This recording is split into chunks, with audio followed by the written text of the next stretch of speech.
May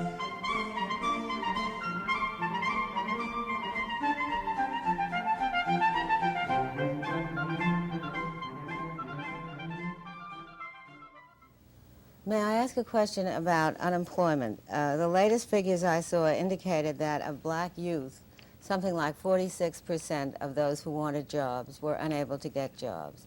I really would like this time to ask both of you to respond to what would you do in that situation.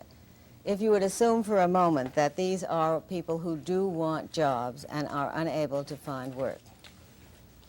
I would, first of all, repeal the minimum wage law, because if you go back to, say, 1950, 1948, 49, 50, you find that at that time, the unemployment rate among black teenagers was a fraction of what it is today. And there certainly wasn't any less racism then than there is today.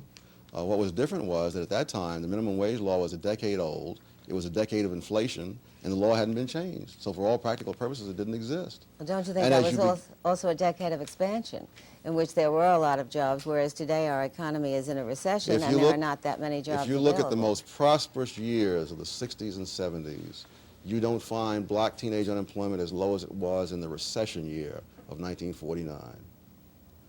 Well, I don't know what the job situation was then, but it's only recently that we have reached I do. I was a a black teenager in 1949. Did you get a job? It was a recession year, and after a considerable looking, I found a job. But the point is, the kid who was living where I lived then, who's living there now, he has a hell of a lot harder time finding that job, because there are so many good people who have tried to do good for him and priced him right out of the market. Well, facing the situation as it presently exists, what would you do for that 46%? If the situation is going to remain as it presently exists, the results will remain as it presently exists. No, I'm saying now, today, what would you do to help I would this 46%? repeal those things which But that isn't going to help these 46%, is it?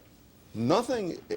Something has do you to be want? done Do about you want to change it, or you want to leave it the same? If you want to leave it the same, everything will continue the same. If you want to change it, it'll change. No, I think that your suggestions of change contemplate that in the future, the situation will be different. But I'm asking you about the 46% of black youths who are now unemployed, who probably would not be affected by changing the law this year. You can say that all you want, but the evidence is totally against you.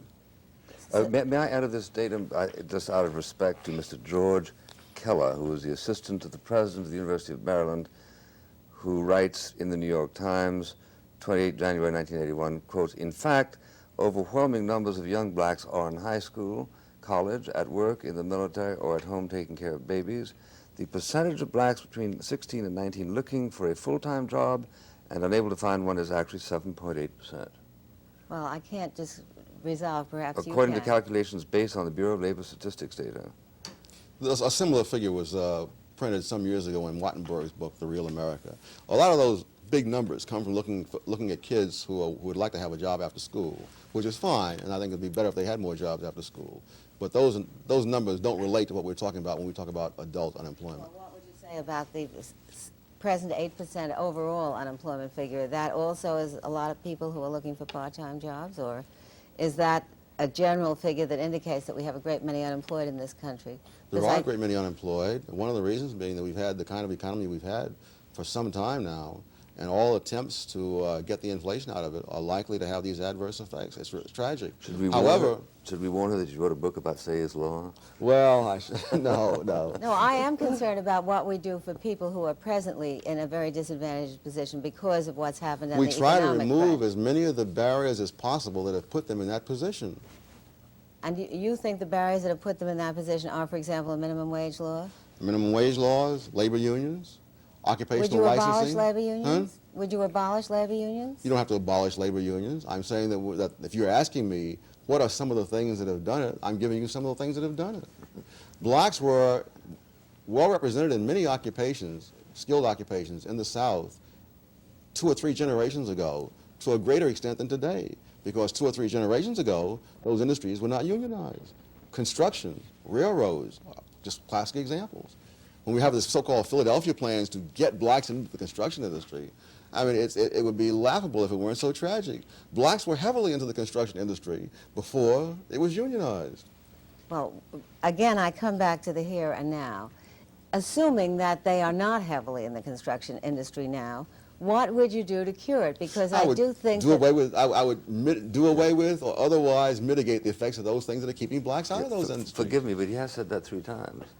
Well, he has not taken up the cause of those people who would not be immediately affected by changing those laws. In addition to The which, acoustics must be very bad in here. He can't create employment, as he's elsewhere pointed out. To say that somebody should receive more money than he is now making and to pass a law to that effect is not, in fact, to give him a job for more money.